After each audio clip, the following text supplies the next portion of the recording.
What's going on, good people? Y'all know what time it is, man. It is the Bottom of the Bottle Show. I am your host, Jay Walker the third. That's my co-host over there. He popping in just a moment. Carolina Dirt 803. And the lovely, wonderful, award-winning businesswoman, philanthropist, just all around OGV, Venom Vixen. Hey, Welcome to the podcast. How are you? I'm doing good. I'm over here doing what I'm supposed to do, trying to share. So don't mind me. Indeed. Matter of fact, hit your like button Man, right share now the if shit. you're in here. Do that internet shit. Yeah, do the internet shit. What Yeah. up, Diane? Carolina, what's happening with you? Man, and shit, man. You know what it is. They happy our tap in, boy. This weather changing. We getting closer to the weekend. But I want to do a little before we get into it. We Okay. some episodes ago, the three of us had a conversation about before this award show was gonna happen, what we were gonna do. And I think we held true to it. I was telling the story that when they announced who won, I wasn't even looking. I heard Venom yell, "Hey, BOTB!" And then I looked up and I sat there for a minute. But then I was so I happy did, for y'all. and I appreciate it. But I said what I said. I was gonna bring you up there. I brought you, Smitty, Steve Cherry. I brought everybody up there supporting. I kind of announced, hey, Venom, she helped us on and off cam. Smitty, he helped us on. And I just want to show your appreciation. So what I want you to do is, I need you to say your little speech now for our people. Because you are the Oh, icon. You are an icon in the city. Indeed, oh. indeed. Well, I want to say this first of all. I was really excited for y'all. It's funny I can look over here. If it wasn't so junky, I'd show y'all. I've won lots of awards. I used to have them inside. Now they're in the man cave. Shout out that I'm in the man cave. I do not represent 420. Just know that I'm in the man cave. Okay. And so for the 420 for me stands for hubby's birthday. Okay. So I've won a lot of awards over the years, and I was just really excited for y'all because it's one of those things where people outside industry doesn't understand because most of the people voting are your industry peers. So it's not really necessarily like a kind of fan thing. It's more of being recognized by people who do things similar to you, and it does feel good. You know what I'm saying? So I was very proud of y'all. You know what I mean? I felt like I won it. I was like, anybody else would have won, I would have been like, boo. I'm sorry, I wouldn't do that. Man, fuck yeah. Fuck yeah.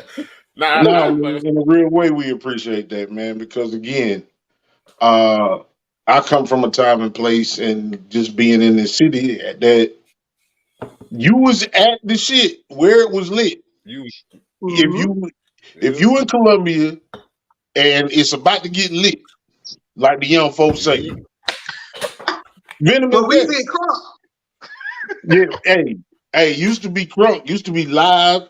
It always been cooler. off the You know what I'm saying? chain. All that shit. All that shit that come back around in the circle.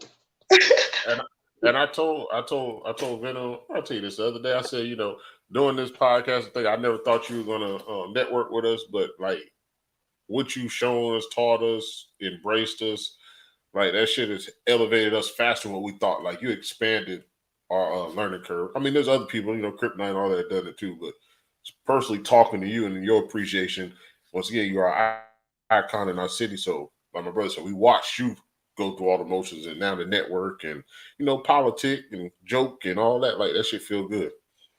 Well, I'll tell you what, we did see the video I sent you. I thought it Yes, was I so did. ironic that came up in Smitty's memories on his Google memories, that little clip. And I had to send it to you because when I said I'm coming up on that stage with you if y'all win. And so I thought that was so funny Yeah, that came up. So it was like, I guess almost a year ago to date, I said yeah, that shit. yeah. In And a it real worked. But way. yeah, I appreciate that. And I know how it feels like, this is a quick little background story. I used to throw parties, house parties, and my house parties when I was in high school were lit. Okay. I'm talking about sick. And my 16th birthday, we rented out a clubhouse at an apartment complex because I knew my house wasn't going to be able to hold it. And at that time, Prince Ice was doing Teen Jam down at Benedict. Well, my party was so lit, I slowed up his party. Mm. So when his night ain't pop off, it was like, what's going on, city? Teen party ain't pop off. They told him about me. with my 316 party. So he wanted to meet me. And I remember him walking into one of my parties, and I used to literally buy his mixtapes to be the DJ at my party. And to see him standing there, like in my living room, I was like, oh my God, DJ Precise at my house. And then to fast forward, to end up working with him, being a peer of his was so dope. You know what I'm saying? 'Cause I remember being that little teenage girl that had competed with him one night, and the next thing you know, we in the same studio together. Okay, working, getting to the money, working. So And that show we can come together as the city. You know that everybody in the city said they want to come together, but they don't. But we've been coming together in the city, especially our platform. So I want to thank you and others that are from the city that fuck with us. Yes, indeed. Yes, indeed. We hadn't done it in a whole minute, man. We're gonna get back to the first call. You know what I'm talking about? I'm on first call right now. First call, first for the night. Yeah, last call. This first and last call. I'm gonna tell you, like, let's start with my favorite is the struggle meal, because like, no matter how much money you got, what's the one thing you gonna come back to? The struggle meal. I gotta think for 1 second, because I'm a little bougie when it comes to food. I'm about to say, she's a chef. I'm a little, When I say struggle meal, I'm talking about that shit can be as simple as peanut butter and jelly. You know what I'm saying? Yes, I don't eat nothing like that. Okay, well then go ahead. And I say this all the time. I can talk a lot of shit like a Smitty ain't him. He might be watching, but he ain't him. Okay, so I always tell him, what grown ass man eat peanut butter and jelly? You know what I mean? Like, I don't understand that, but I found that out. That's something y'all do. I don't want you to do it. I mean, I think, and this may not be a struggle to some people, but my simplest meal is gonna be some chicken wings. I'm a chicken wing and a girl, you know what I'm saying? But like, I don't like, to me, man, fast food is like Nick's. You know what I'm saying? Like, I don't eat at a place like McDonald's or Burger King, and I don't eat ramen noodles. My kids love them, but huh? I'm boozy when it comes to food. I made me a Big Mac peanut butter jelly sandwich the other day. You said what? Yeah, I made me a Big Mac peanut butter jelly sandwich the other day. I had peanut butter. I had one slice with the jelly on it. I don't get it. And then put I don't get it. Like, I literally, like, the other night, buns right there. Like the other night, I was on my way to go work, and I stopped and got a gyro. Like, I'm bougie when it comes to food. Like, you know where you what? got it from? Nick's. Somebody said grits and eggs. I am that dude. I'm a breakfast any time of the day type dude. I love breakfast on the strength of on that, minus the grits. Give me some sausage and bacon, and then if I want to be bougie, I put it on tortilla.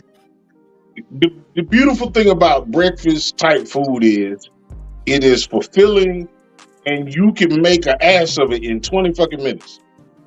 Yeah. You know and it's always good though. Now breakfast food. I'll never forget one of my homegirls had a surprise wedding, and her favorite food was breakfast food. So her husband, that's what the food was, and they had people making omelets, had the shrimp and grits. I mean, had the spread, the muffins, French toast, and I was like, "Yo, this shit is so good," and it's hard to mess up. You have to be a complete asshole to mess up breakfast food. You had to do it on purpose. You do have to try to fuck up. Outside of the top falling off the salt or some ignorant shit, you gotta really try to fuck up. The meat is seasoned already, so you can't fuck that up. The sausages, you don't have to do nothing with sausage, you don't do nothing with bacon. You can fuck up eggs, but you have to be a fucking idiot. I'm sorry. It just made me feel emotional to think of somebody messing up scrambled eggs. Okay, so yeah, we got a little deep off in that one, but that's all right. Left or right? Left or right? All day. What is it? Make rice until I make a box, baby.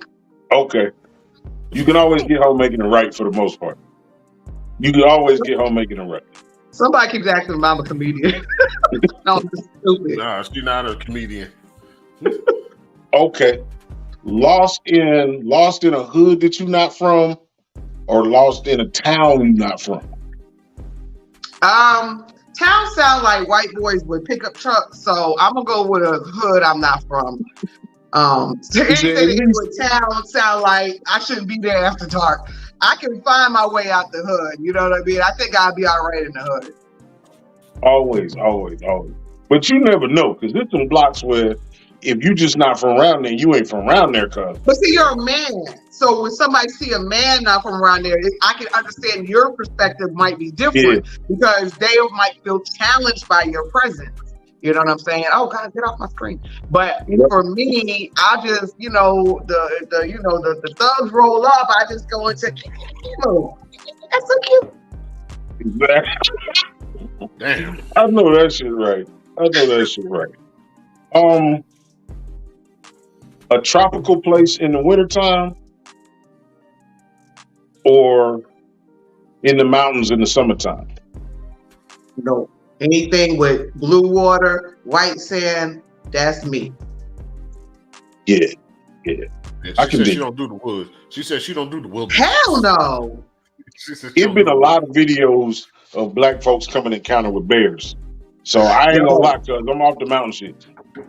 I'm not gonna lie. I want to do it. I do want to do it a little Nashville, but I want a bunch of people. But the thing about the bears is you can't leave no food nowhere. Right. My friend went and a bear got into a lady's car over some McDonald's French fries. You don't realize they can open them doors. Yeah. They got hands. Yeah. Yeah. Yeah. Nah. I mean, you just gotta be careful. Leave them the gummies. My last one. If you could put a slight remix on a classic movie or story, what movie or story or book do you think you could put a little juice on? Players Club. Oh, that's a good one. Oh, I think P Valley might have did it a little bit already, but Players Club, you can always up that strip club game because that was that real strip. See, people that's not an OG like me, I remember them type of strip clubs. Right. You know what I'm saying? It was real like that. I remember the strip clubs where, as a woman, to use the bathroom, I had to go into the dressing room. They didn't have women's bathroom. You know what I'm saying? It was where the dressing room was. So as a woman there, you got to go back there and I see the dances and it looked just like Players Club. Okay. That's how it looked back there. You know what I'm saying? That's a really, really good one. But okay, I'll go another step forward. And you could do an updated version. I would like to see Boys in the Hood. I don't know, cuz that movie will be short as fuck. Now, but all those characters, you can really up to the game to a 2023 version. Think about Ricky as a star athlete today. Right. True. You know what I'm saying? That's a whole nother shit. He's making money. You know what I'm saying? Know what? He's looking for endorsements. You can if you up the story and you up the time, you gotta up the firepower too. Shout out to Fantasy Island. Yeah, you gotta up the firepower too. Like once upon a time, if you could get out of the way of that 12 gauge, you might be able to get away. Oh yeah. Now they got an automatic 12 gauge stuff. Yeah, they got a job. You said you would destroy the whole cast in the first 17 minutes of the movie. They can throw some snitching up in there. That shit would be live, yo. Indeed. No, that's a good one. That's my 5. All right, my 5. In acting, Samuel L. Jackson or Denzel? The edge I'm gonna give Denzel is his transformation in characters. Samuel is just always kind of him. You know what I'm saying? I love it though. I'm here for all of the motherfuckers. Okay, hold on. Only because I just heard this argument. It's the first time I even had a different perspective on it. I was going Denzel hard, right?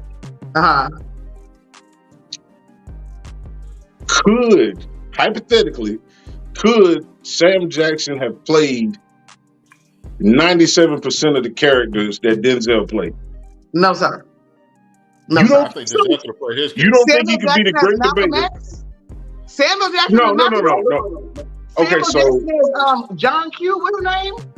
Come on. Samuel Jackson could have been No. John Q. No, he couldn't have been. He would have been somewhere right in that hospital. The white people wouldn't felt sorry for him. See, this is about to go left. I'm gonna give you Sam Jackson in A Time to Kill. You don't think that equate to John Q? No, and let me tell you something about that. No. Ooh. No, I'm gonna tell you something about that. Did you read the book? Mm-hmm. Okay.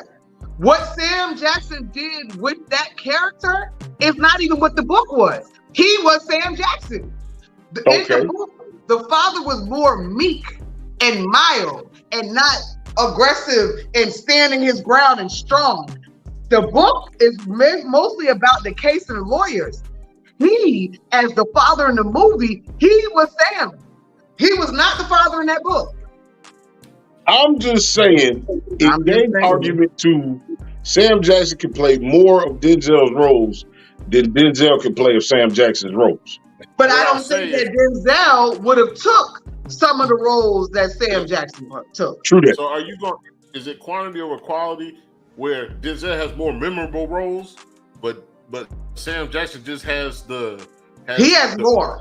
He has the most roles that are. But he has like the Avengers. He has he has all of Marvel. Like he just has a large quantity. But Nick Fury, Jesse Lee, Vince from Pulp Fiction, Time to Kill. Like he got iconic roles now. He does. Denzel got more. Denzel got more. He does, but you cannot touch Malcolm X. And even Two Guns, that was another side of it. It's not like another side, but it's another one of the movie. I feel like Samuel would be an overplay. Could he have been that smooth? Could he have been that dude? You know what I'm saying? Like I'm here with all of Samuel. I love his Capital One commercials. I want to jump out the window with him with my parachute. I want to do all that with him. I love Samuel. Don't get it twisted. It's just that what I think is just the versatility. It's like I can see Denzel transform into a character, and I see Samuel when he comes in, he takes it. You know what I'm saying? Like the Hitman's Bodyguard. You know, like you can't tell me that script wasn't bland until Samuel got on that thing. Agreed. I mean, I'm telling you, I just think it's a closer battle than people think. Yeah. Shout out to whoever, I can't see the names, but shout out whoever's riding Ohio. Oh, Vinny. For real. Vinny. It just says Facebook user for me. Yeah. If you can plant any vegetable, what you plant?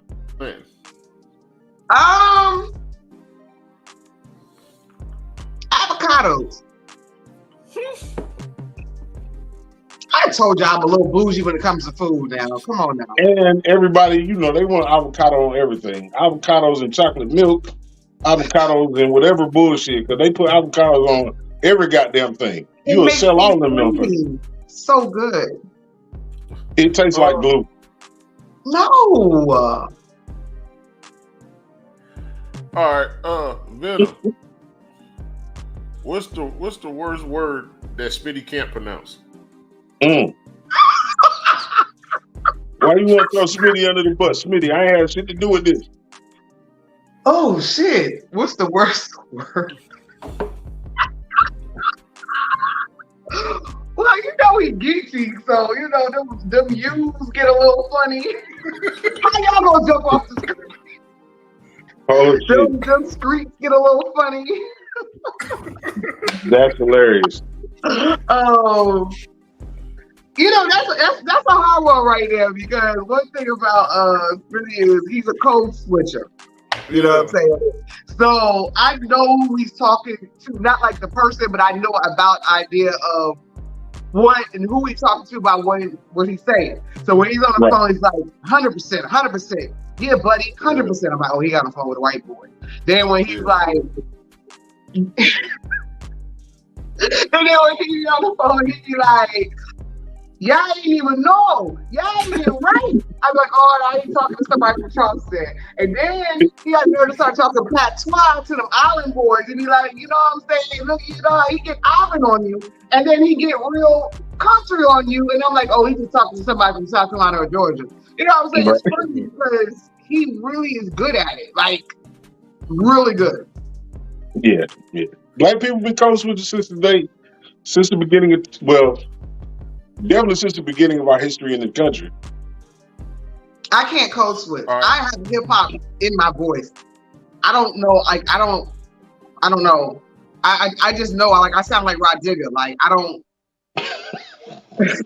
That's a great comparison. I 100% support that. I got her hairstyle right now.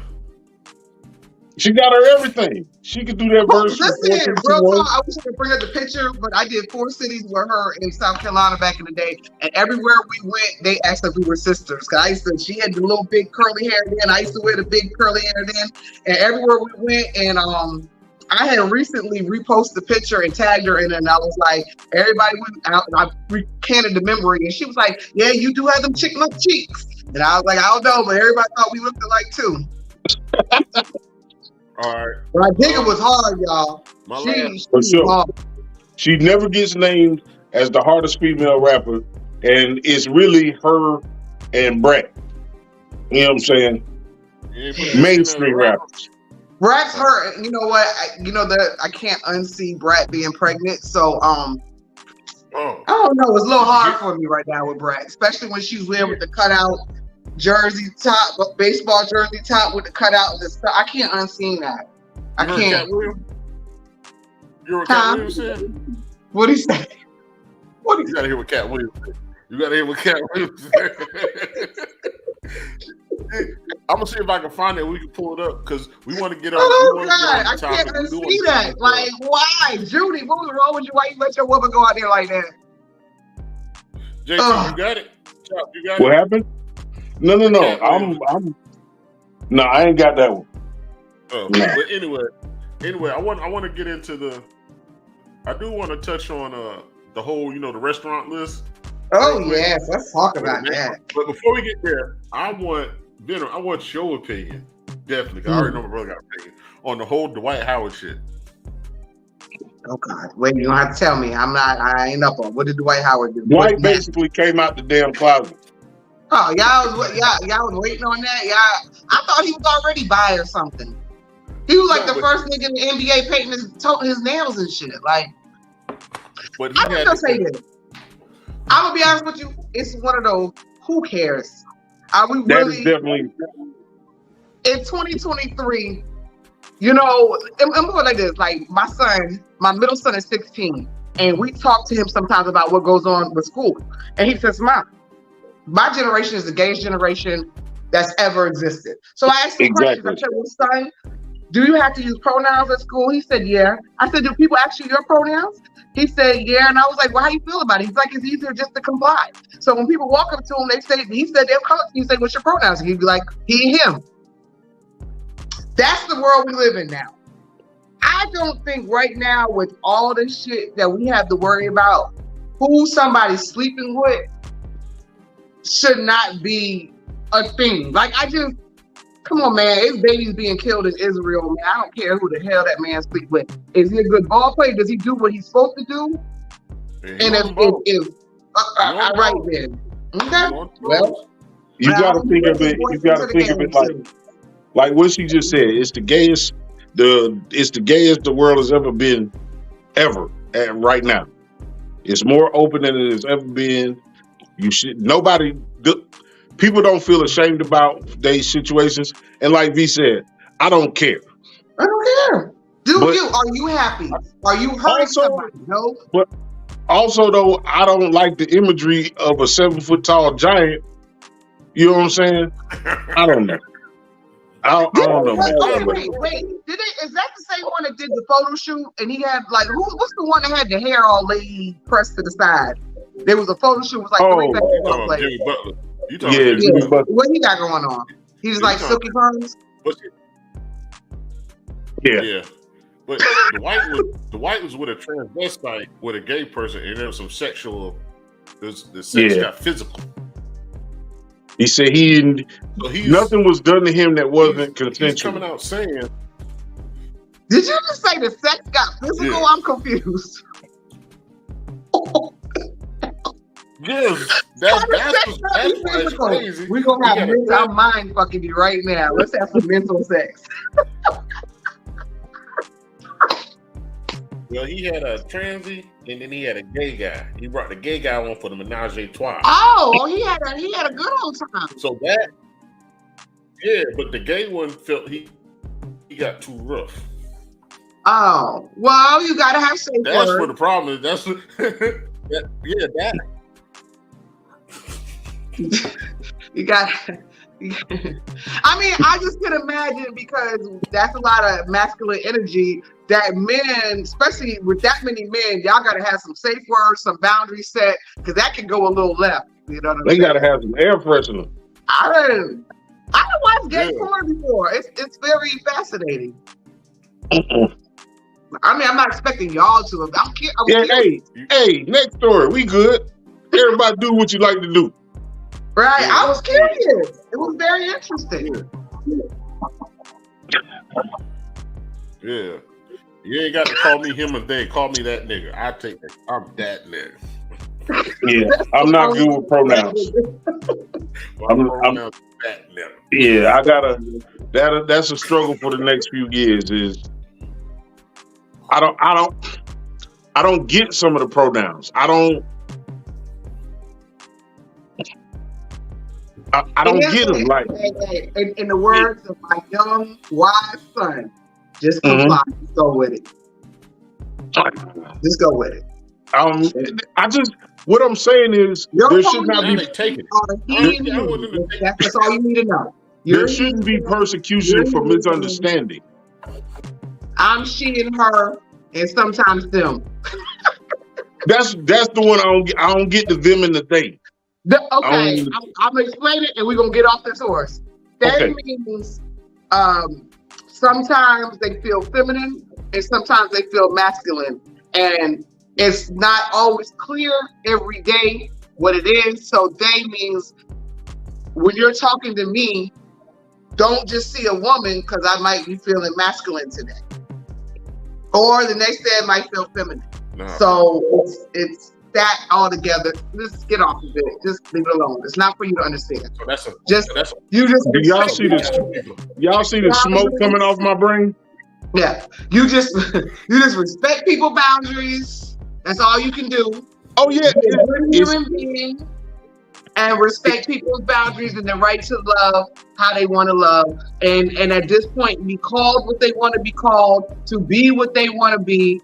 They've been telling us that when we kids, we could be anything we wanted to be.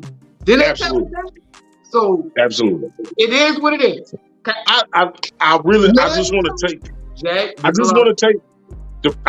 take the persecution out of not understanding. That's all.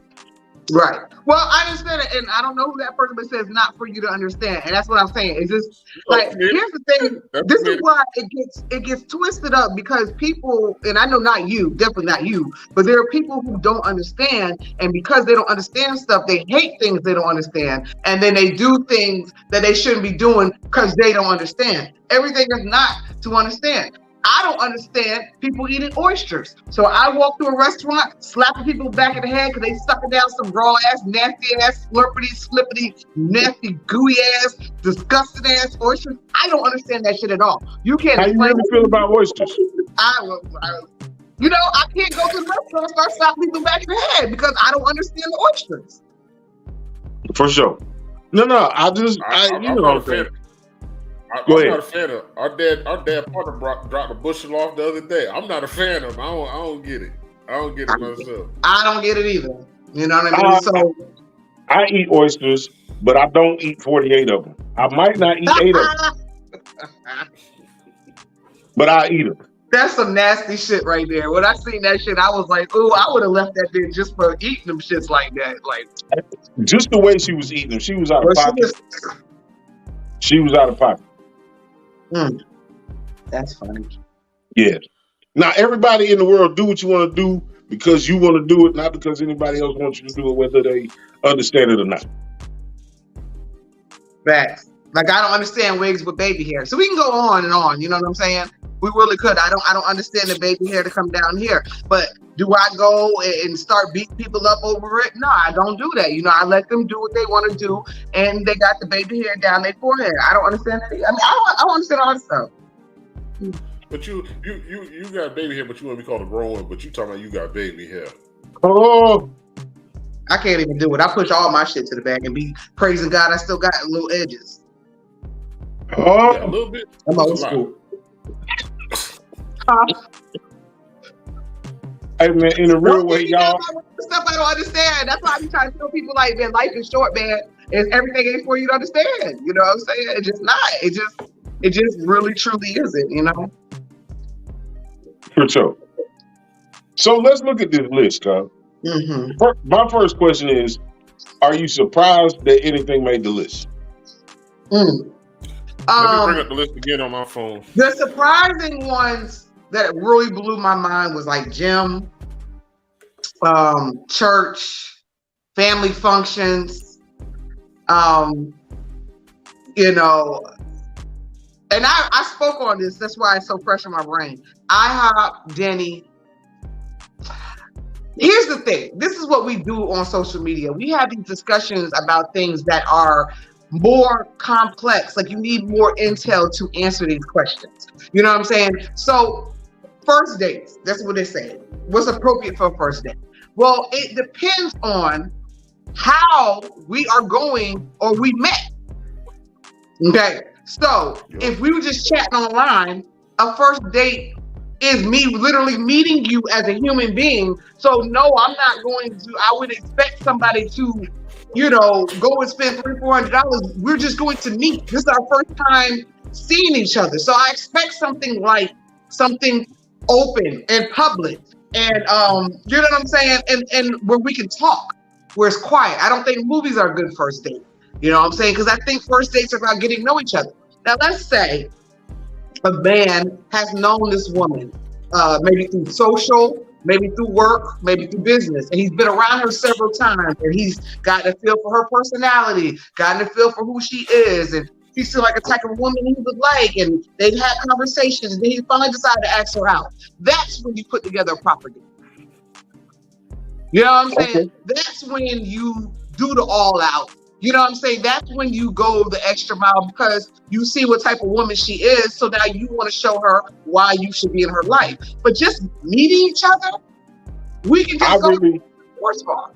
I really feel like that first meeting, it should be against the law for that first meeting to last over an hour.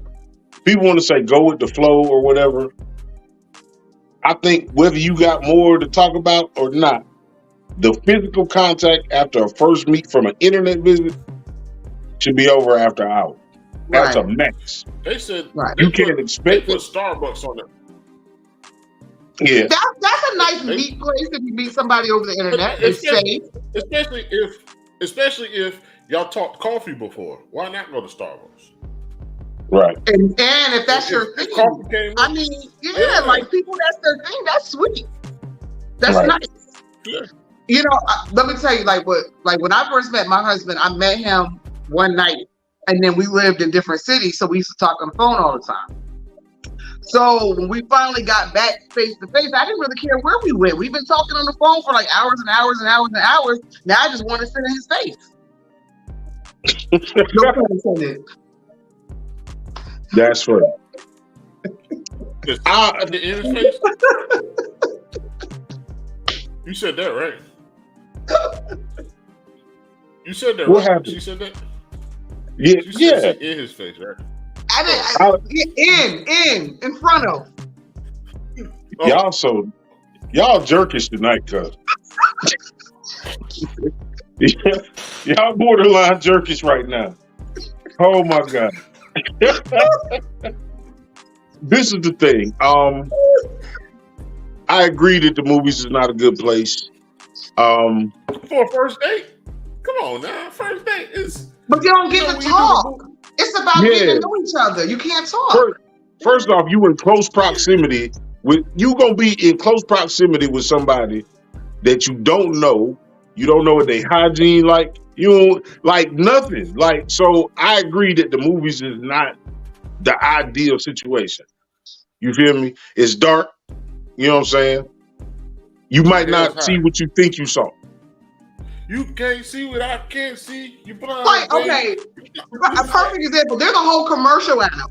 I can't remember what the product is for, but the dude meets the girl for a first date. They go to the movie, and then when he comes out, it's like, all right, bye. And then they all come. I don't know if you know what commercial I'm talking about. I don't know what they were selling, but that's not a good first date. He didn't leave with anything. She didn't leave with anything.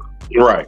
But aren't we putting together everybody? We talking about first dates, your interest and my interest, and me and this person's interest, and you and that person's interest ain't the same. So, but I also think we're talking about it's not a first date for some people.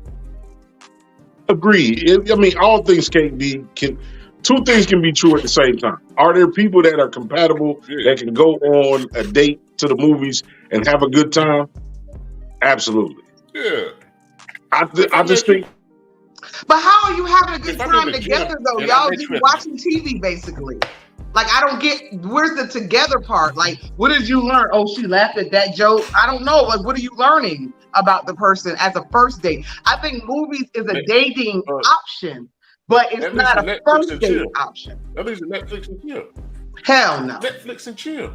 Y'all don't watch damn Fatal Attraction and ID channel? Ain't going to nobody's house. Hey, straight up. Now, hey, look, in my lifetime, I have met, a number of women or whatever. I just realized how crazy that shit would be in this day and time. Y'all remember like MapQuest days? Yeah. You remember meeting somebody that might be outside the city and being like, shit, I roll up on you. You know what I'm saying? That shit is absolutely crazy now. People is getting robbed and never seen again. Yeah. I will tell you a funny story about that. I had a dude try me like that, right? And he was coming in town from Atlanta. He's like, yo, I'm gonna come in town, look good up, we'll chill or whatever. I'm like, cool. And I don't even know how we put two and two together, but he had hit up one of my Vixens too. So we both, as they say now, ghosted him, and we went to the comedy house and didn't answer none of his calls. He tried it. That's funny. He tried to get him. That's funny. Tweezy. I'm getting both of them. He tried. It's like, I feel like, know how we put two and two together, but then, like I said, we just ghosted him. That wasn't a term back in the day, but we just. Yeah. Some niggas is wolves, though. That don't change. Like the wolf ass dude, the real toxic dude that women be talking about, that people talk about, it's always going to be wolf. And when I say wolves is that nigga that will try you and your best friend, or you and your mama, or you and your twin. You know what I'm saying?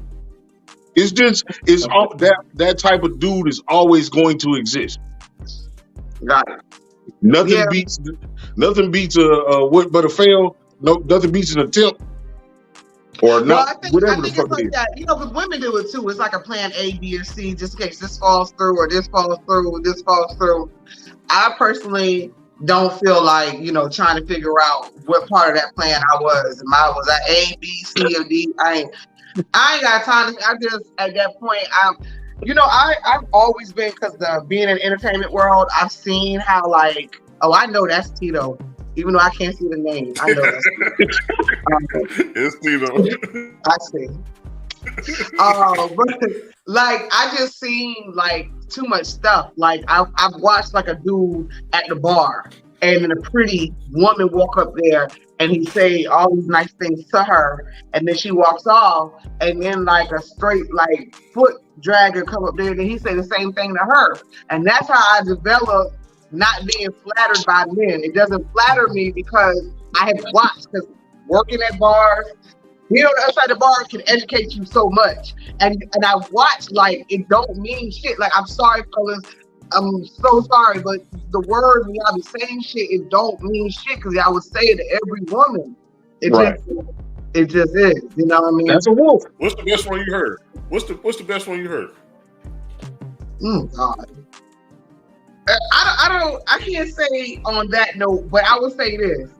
As a married woman, I was out one night and a gentleman tried to holler. And I said to him, well, I'm married. And he said, well, what if you go home tonight and he got another chick in the bed? Wouldn't you feel better knowing you had took this fine man's number before you caught him? Right. I said, I was creative. You tried it. Okay. Let me tell you something about something he just said. And you'll probably never know, this woman will never know that she is that. But if you are ever referred to as a foot dragger, Yeah. or a dusty foot, my favorite is dusty foot. A dusty foot. Dusty foot is my favorite. But if you are ever referred to as a foot dragger, oh my gosh, they are just there for the meantime. Please believe that. But see, I just don't understand how y'all can just get down like that. You know what I'm saying? It's like, It's not. For you fellas. I mean, and I know this probably doesn't really pertain to y'all because y'all not the younger. It's just, okay, I just see like the younger generation, especially like the females, they like don't care like what they wear. So there's like, they just go out any kind of way. But I blame men because I feel that a man told her she looked good in that shit. I feel like a man gave her that. A man her age. And that's why they continue to do it. But that's not men's fault. Because look at some of the men. No, I think her homegirl gave her that. No, that's her homegirl. I mean, no. Whenever men started being able to shop in the same section as everybody else, like, and I'm not attacking anybody in particular. Everybody deserves life. But whenever they start mixing shit together, and this man got on some jeggings, like, nigga, Lululemon is going crazy. And it's dudes. I saw a dude with a bonnet on the other day at Food Lion. See, this is what I'm talking about. So you can't say that. I did. We'll say it's an unfortunate part of the evolution that we in. We'll say that. And let me just add, he didn't seem feminine. Like, he looked like... Why don't we have a choice? What if he wasn't feminine? And why don't it is harder to buy a pair of straight leg jeans than it is to get a fucking loan on a house for $250,000. You know, the thing is, but you know, it's across the board. Like having a daughter, they don't make Bermuda shorts no more. All the shorts are shorts. You know what I'm saying? Like I go through hell. Like Old Navy, shout out to Old Navy. It's probably one of the only places you can find Bermuda shorts that at least come to the knees anymore. Everything is short, like cootie cutty short. And I'm talking about when they're in size like 8, and you know what I'm saying, the little kid shit. Like, you know what I mean? Like go to Once Upon a Child. All them shorts is like this big. Right. I'm just saying, like, it's unfortunate that's my old lady. That's wrong. My old lady, she buy the pants and then she'll cut them to her size. Because I mean, that's the only way. Yeah. She buy the pants and then cut them to the side. Yeah, they just make clothes weird nowadays. You know what I mean? They're making people weird nowadays. People weird. Yeah. I have figured it out, man. Like when we was young, I think it was definitely a little bit more.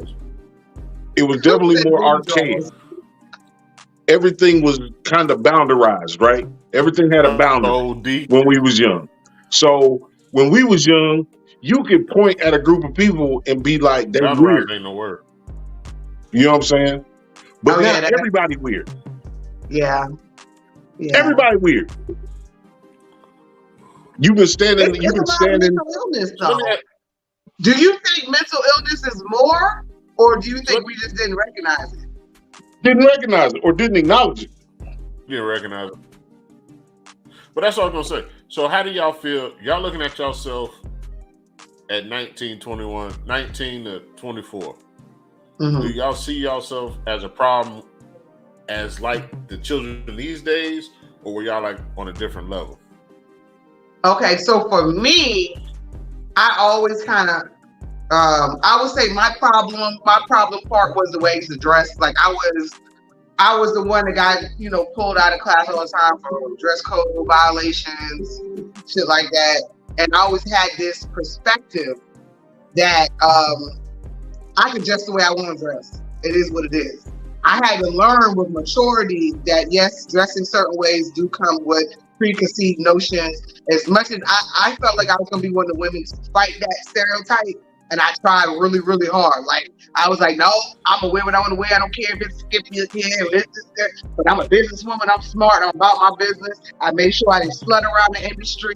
You know what I'm saying? And I was like, I'm going to show you could be sexy, smart, businesswoman, but those preconceived notions is what it is. And you can't fight them. Like, it got to a point it was overwhelming to me. Like, when I kept hearing little rumors, I always was called, everybody assumed I should be a stripper. I can't dance. I don't really have no rhythm. My children don't have no rhythm. I don't have no rhythm. I definitely ain't been spotted down nobody pole. But obviously what I was wearing was giving. And one day the guys I worked with as a younger girl told me, I asked them why every time I meet a man, like I could be in a grocery store and the first thing they say, are you a dancer? And so they told me, well, your tongue ring.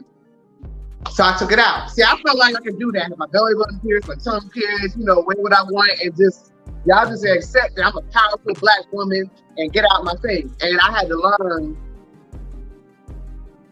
that you gotta accept what's reality. You can't live in your own reality. That was me living in my own reality at the time. Yeah. So I would say that would be my problem side of when I was younger. Yeah, I mean. Yeah, your tongue ring had power. It was the power of Thanos with the ring. You can suck the power out, the soul out of a man. Possibilities. There's power in that. See, that's perception. I tell you, listen, exclusive. I tell you, I really was like, I'm not going to slut around this industry. I'm really going to do this the right motherfucking way. And sometimes I look back and say, God damn, boy, you was like one person away from loving hip hop. But that's what I'm saying. You would have gave me that one. But that's what I'm saying. Like when you said you weren't gonna slut around in the industry, or whatever. Do you think you were doing it without knowledge, just because you was being who you were? No, well, like I would purposely not deal with just because you're not having sex. But what about your demeanor? Slut around, you're not having sex now. Well, some enticing. We'll say enticing. I mean, that's part of the game. I mean, that's part of the game. That just comes with the territory. I mean, yeah, you're gonna flirt. That's what makes the interviews interesting. You know what I'm saying? But I done turned down, offers to hang out or, come to the room or, it was a really prominent DJ that ran after me for a little while. I could have been on Love Hip Hop, Like, throwing chairs and drinks in bitches' faces right now, But I just nope, I'm not doing it. I was like, no, I'm going to get to the top without having to do anything like that. You know what I'm saying? And I wrote about that in my book. That's what's up. Tell us about the book. Yeah. Okay. I haven't talked about it anywhere else, so y'all really get exclusive shit tonight. So don't give them everything, but give them a little, what's happening. Okay, I have a series I've created. It's called Broken Celebrity. It's called Broken Celebrity. The first story is about a radio personality, a young girl who gets in the radio, and she tells her story after I don't want to say horrific night, but it's like a really horrific situation happens after a night at the club, and she tells her story on how she got in the radio. This series that I'm writing is for not the people that made it, it's for all the thousands of them that just got here. That's right. So I'm gonna go through the whole industry and tell the different point of views of my DJs, promoters, club owners, bartenders, everything that's part of the entertainment industry.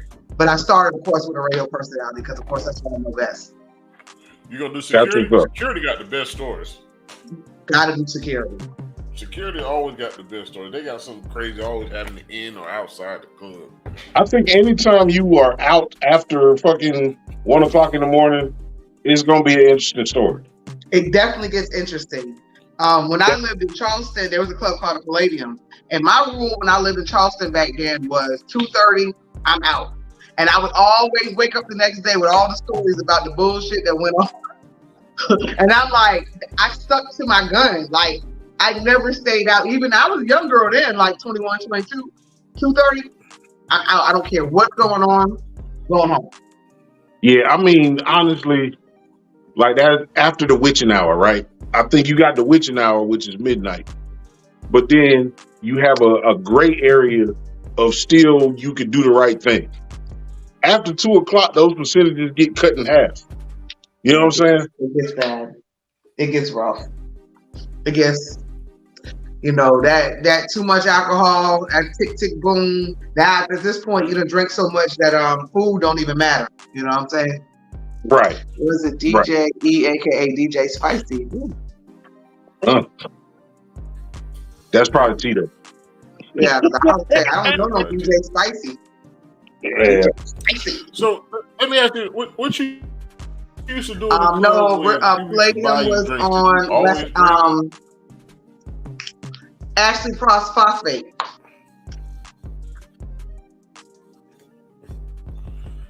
Now Tito done been every place you done been. He's a stalker. And a couple more. Now, a funny story. It's so crazy that I saw Big Pun at the Palladium, and Smitty was there too. We've been a lot of places around each other and never met. Because I know Big Pun only went to Charleston at least once, so I'm sure that had to be the same night. When you know what I'm saying? It's so funny. It's like so many times we have been like, but if we would have met back then, that would have been a disaster. Yeah, that's destiny. You know what I'm saying? In the process of writing a book, because I know a couple of authors. Shout out to Forever Red. She is a friend of mine that has written like 10 novels in the urban genre fiction, urban genre. This is my second book, so that's exciting. Carletta wrote a book. Yeah, Carletta, she wrote a book. I always like that creative process. Is that like now we got the super tech age where you probably can talk your book out in terms of instead of typing it. So what was your creative process? What was your, setting your scene for getting into this book where you need to be? So originally I was writing my story, and I kept getting stuck on how I wanted to tell my story. And then this character came to me. And then by using a character, I felt a lot freer to not just tell my story, but tell other people's story and give some insight of other things that's going on, not necessarily to me, not necessarily that I did, but then I could tell a whole lot more and feel more free. So for me, I wrote like the first 10 chapters and then I got stuck. And a friend of mine read it and she would text me every now and then and be like, I'm waiting for the next chapter. She kept harassing me, but I was stuck. Then I was meditating on what bring me joy. I was doing meditations on creativity. I was doing meditations. And then all of a sudden I opened up my laptop and I just finished. See, as me as a writer, I was one of those, I could do it all in one setting if I'm inspired, because I can't stop. I was the type, because I started as spoken word artist. I would pull on the side of the road because this idea is like here, and I'd write the whole. So me as a writer, once I get the bug, I can't stop. My first book, The Down Downs, it was like that. Once I got the bug, I couldn't stop, and I was up. And I know when I'm on it because it's like crazy. I'm just gonna be like, it just pours out of me. So I'm not like a person that, has this long process. Once it hits me, it's spews out. Yeah, I think it's probably better for most people to write as a character because while you may not have any issues with telling your truth is going to affect people that you know. Oh So yeah. it's always going to be hard to write a book about your life if you don't necessarily want to Torpedo cause some. everything. There you go. Yeah. But I also like the idea of when this project comes out, people trying to figure out Who is who? because there's some truth in it and there's some fiction in it and it's all commingled together. I like it. I like it. Is there And a if thought you of a really movie know with a small me, the script? people who really know how I think in my brain, through the names, you'll know who this character is slightly written after. No, that's dope. Is there dope. thoughts So of a Broken movie or a Celebrity, small that's my movie series. Oh, Say it I again. was gonna ask for a video Broken version. Celebrity. Is there gonna be a small movie, limited series that you're gonna try to put up to go along with? You know what? Who knows? I mean, the first person that read it from cover to cover, that was the first thing she said. She said, I see a movie. She said, I can visualize everything. And she's like, she's not an industry chick. But she was like, me not even understanding or being in the industry, I can see and understand everything you're saying. So I have about 8 people reading it now just to get some more feedback, but I'm already copywritten. I got 2 people on tap to do the audio version of it. And yeah. You know Oh no, it's some expose up in there. I ain't gonna lie, but you know, maybe in an interview or something, I may say who that was, or say that was a true experience, or maybe not. The audio book thing, like I tried to listen to 50s, but I think he sound too professional, so I don't want to listen to him. And then Ross So he his read voice. his own. See, I'm not gonna read my 50 read his own, but Ross did. So when I'm listening to Ross, I'm trying to picture his voice, and it's not working. To me, it's not clicking. And when I'm listening to 50, I feel like he's reading the words, so it's not a flow. It's just like you can see him count the syllables. So here's the thing about me as a writer, and that's why it's very important for me to do the audiobook, because this is why, like, as a spoken word artist, I was so good. I write how I talk. So it's very important to have a audio version of it. Where y'all go? No, you good. No. But yeah, it's important to have an audio version because I write exactly how I speak. So the flow is very conversational. I've always written like that. You know what I'm saying? So I have a narrator who will do the first 5 chapters until it goes into the character's voice. And then once it goes into the character's voice, the person I have on tap to do that is actually an actress. Yeah. I mean, it's definitely hard for books where people read their own books are always going to be better. Even if they, 50's a great businessman. He probably reads a lot, but it's hard to read in story format. That's why you have people do it for you. You feel me? Yeah. But I think it's super dope that you're on your second book. You had a background in journalism though, right? Or you wanted to be a journalism. Okay. I mean, even you had a desire to write. Oh yeah. I've been a writer since. I've been writing. I mean, like my grandmother, she's the one who inspired me. When I was younger, I used to write, and my parents would laminate all my work. And it was one day, my grandmother, I didn't realize she still had a poem I wrote when I was 11. And it inspired me to write my first book. And actually in that book, my foreword is that poem that I wrote when I was 11. And I dedicated it to my grandmother because of her, I said, let me write a book. And just to say this, if this can be my full circle, my 360, this is everything to me. Because what a lot of people don't know is I started as a writer. I wrote a book. I wanted to figure out how to get it out there.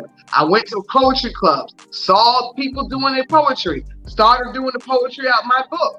Because of that, I got experience on the microphone. That gave me the confidence to try to do radio. So everything is a full circle thing for me. So if I go back and the book end up being that thing for me, it was what started for me. So I would love for that to be the end all be all, because it's not like radio. I love radio, but let's just keep it real. The reality of saying, "Oh, I'm gonna blow up as a big radio personality," there's so small spots, and then celebrities have taken over those spots. So that was an attack on our industry. I mean, God bless the Steve Harveys, the D.L. Hughley's, and all of them, but they came in and they took our spots. And they were the radio people. So it made it even slimmer to say who's going to make it big in radio. Like if you think of big time radio personalities, you probably only name 10, and that might take you a minute. Because it's so slim, it's so hard to get tippy top. You know what I'm saying? Right. So I feel like you there though. Let me say this. I have the talent to be there. But as in the spot, there's no spot for me. You know what I'm saying? There's no spot for me. And I never was a person who was willing to run around to all these off-brand cities and take jobs here and go there. You know, I rolled my dice in South Carolina. I really did. And I have friends that have done it. Some of them are happy, some of them are not. That went around and took jobs in other places and end up. I almost took a job in Beaumont, Texas, y'all. To do what? Man, that Beaumont, Texas. What was you going to do? When I started thinking about it, I remember the day after I got off the phone and I was in serious consideration for the spot, and I was like, "Am I gonna move my whole family to Beaumont, Texas? Oh God, I thought I was gonna lose my shit." You was gonna be out there calling high school football games. Listen, it was one of those situations where the PD was like, "Listen, I'm not gonna be here long. So whoever I bring, I'm grooming for my spot." And so back in that day, to get a chance to become a PD opens you up to be a PD other places. You just got to get that chance. You know what I'm saying? So I was like considering going to bumfuck Beaumont and take this job, you know? And even my husband, he said, "Listen, take it. Go for a year. I'll hold it down." And then that even stressed me out even more. Like, anyway, I'm glad I didn't take it because like 6-7 months later, they got flooded by a hurricane. And yeah. There you go. I wanted to say, like, I just from what you've done in your past and all your accolades that you know of, and currently, and actually, and the accolades that you don't know of word of mouth of people talking about you, whether it's hate or encouragement, people talking about you. I just feel like you're there. Like, I think our first episode, me and my brother talked, and we were talking about how the show went, and my brother like, "You got to remember, she's radio." So my whole mind frame of how you talk and how you conduct your show and how you carry yourself is not so much as critical for my eyes now, because I just had to wake up and say, well, she's a professional more so than we are. Yeah. Thank you. I appreciate that. That's a real word. You know, sometimes you just get in a situation and you tell yourself, "I'm fucking professional." Just real talk. You know, I had DJ Chose on my show not too long ago on my podcast, and I mixed up who DJ Chose and Beat King was in my mind.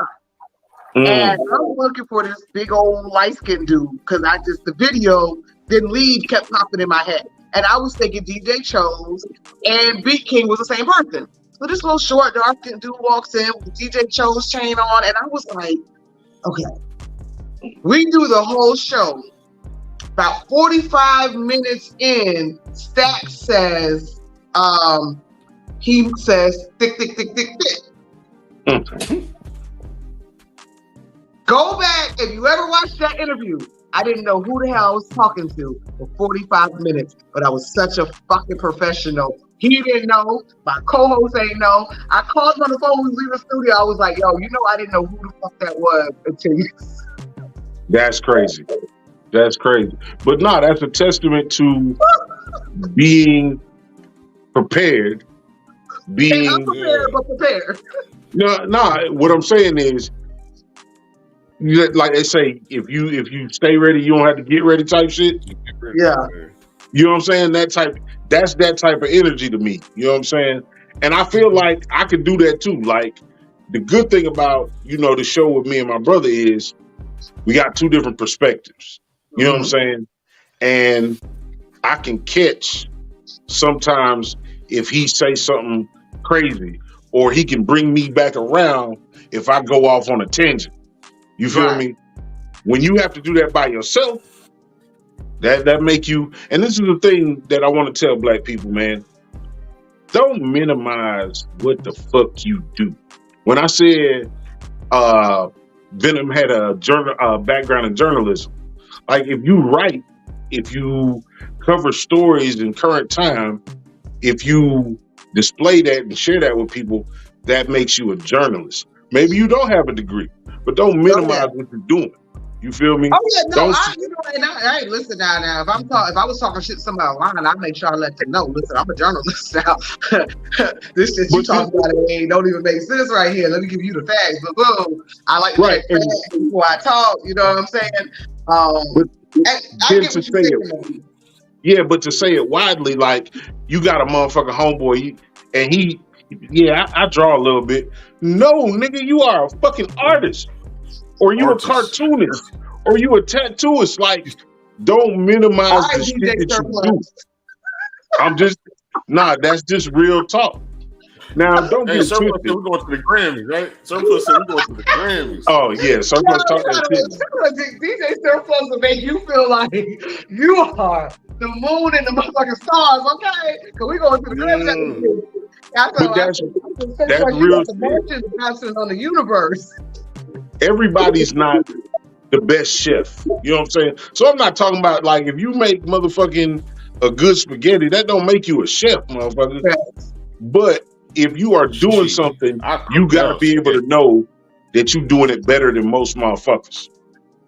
You feel me? And then there's some people right now. I'm moving on. I'm going to keep it positive. I keep my spaghetti. No, keep it real. Keep it 100.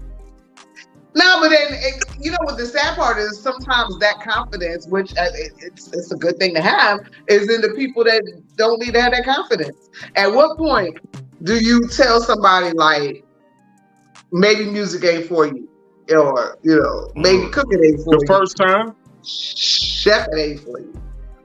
The first time? You know why? You know why you shut down people that don't have the talent? Because one or two things gonna happen.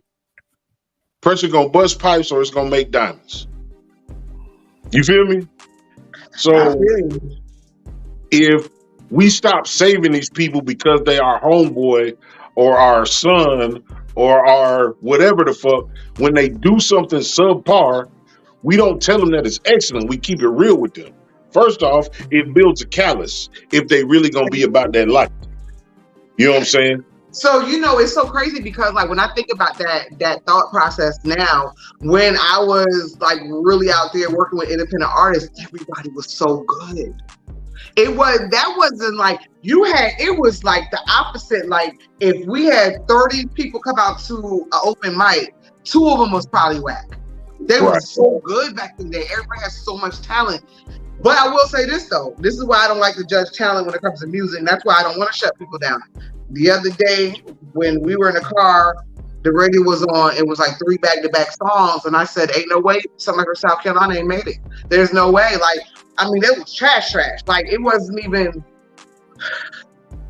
I don't know. And so it's hard for me to tell the next man, nah, you ain't it. When that ain't it. You know what I'm saying? Like, why? No one try it. Then I say, hey, roll that damn bean footage. Again. I mean, I don't. If I tell you that wasn't good, that's not me telling you to give up. That's me telling you that it's not good to me. You feel me? And hopefully, if you're not like weak and broken, that make you go do something different. And You maybe want you to know don't get the it the truth second about time. you want to know one of the biggest truths about the music industry here that holds most of the artists back? It's not even about the music. It's their imagery. There you go. They don't, a lot of times they don't look like stars. It's a lot of them doing trash music, but they look like stars. It's certain things that there's a reality check that we have to get to. You know what I'm saying?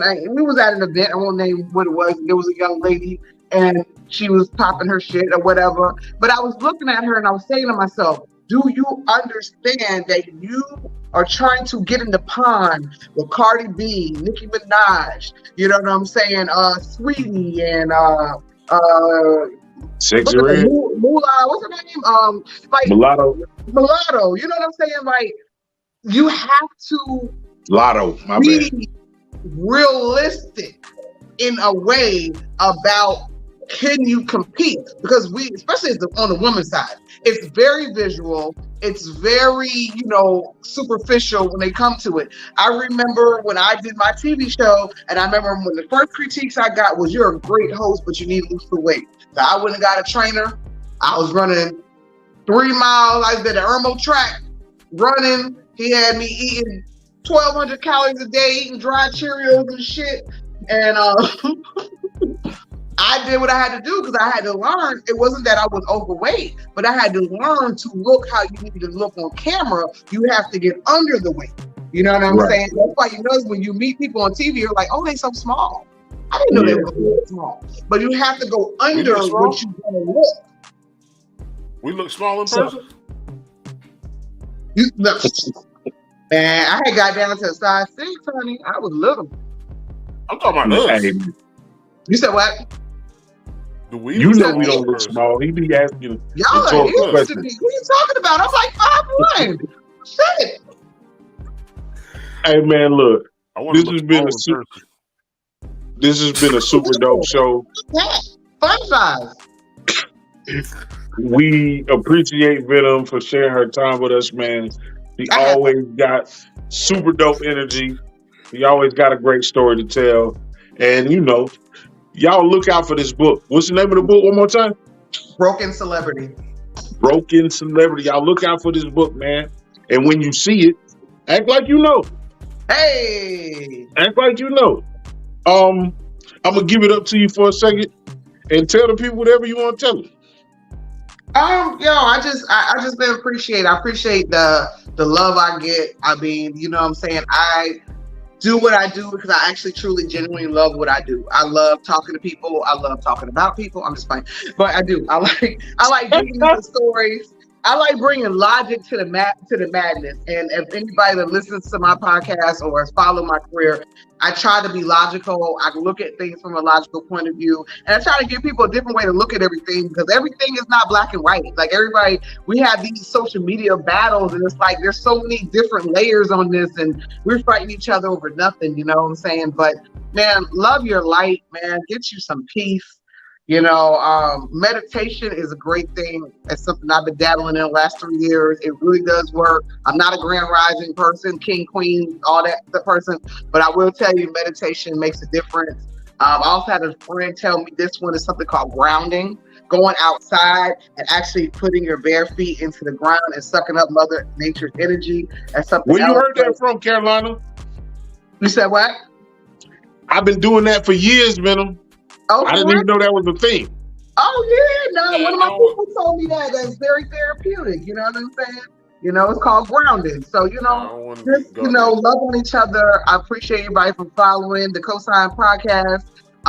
We're working on season 3 right now. So I was looking over. I have so much material. So I'm like, I want to get some more of that out before we jump into season 3. So we're kind of little pause, not a hiatus, little pause. And look out for Broken Celebrity, man. Like I said, the project's done. I'm just waiting to do the launch, and I'm excited about it. And I don't mean to hurt nobody's feelings, but I might. That's what's happening. Again, we appreciate you. Carolina, what you gonna tell the people? Man, I thought when she started bouncing, she was gonna do a hair shampoo commercial. What's a hair shampoo commercial? Hey. want to thank Venom once again. Network Superpower. When I first started saying that, I think it's when around the first time I spoke to Venom. Once again, she one of the people we always heard on the radio. So a lot of our viewers are from Columbus, so they know who you are, or they've heard of you in some sort of way. So it's pretty gangster this stuff to come full circle. To have you back on, even though we have you back on all the time whenever you want. You know, you choose not to come back on our show, but that's another way. That's another time. I'm fucking with you. The bottom of the bottle, man. We trying to make some change. We're trying to do better. We're trying to be better. We're trying to evolve, and it's going to happen. It ain't going to happen fast, but it's going to happen. But if y'all can, and normally I don't say this shit, but we say this shit. Share this shit, man. You know, let other people come in and join the conversation. See what we're talking about, because what it does is it changes the conversation. Me and my brother, we on here. It's not a freestyle. It's not unscripted. It's who we are. So it brings other stuff. Because on this episode, prime example, we wanted to talk about the list of places not to date. We touched on it, but we went to a deeper conversation with Venom about book writing and things she got on. So, and people were commenting. So it just made the show a whole lot better. We're not trying to lock nobody in the box because we don't want to be in the box. But fuck with us, like, share, and fuck with us. We live every Wednesday at 8:35 and either Friday or Saturday at 9:35. Share the shit. Yeah, man. Hey, look, man. In a real way, man. Again, the most valuable thing in the world is not money, it's not jewels, it's not none of that material shit. It is time.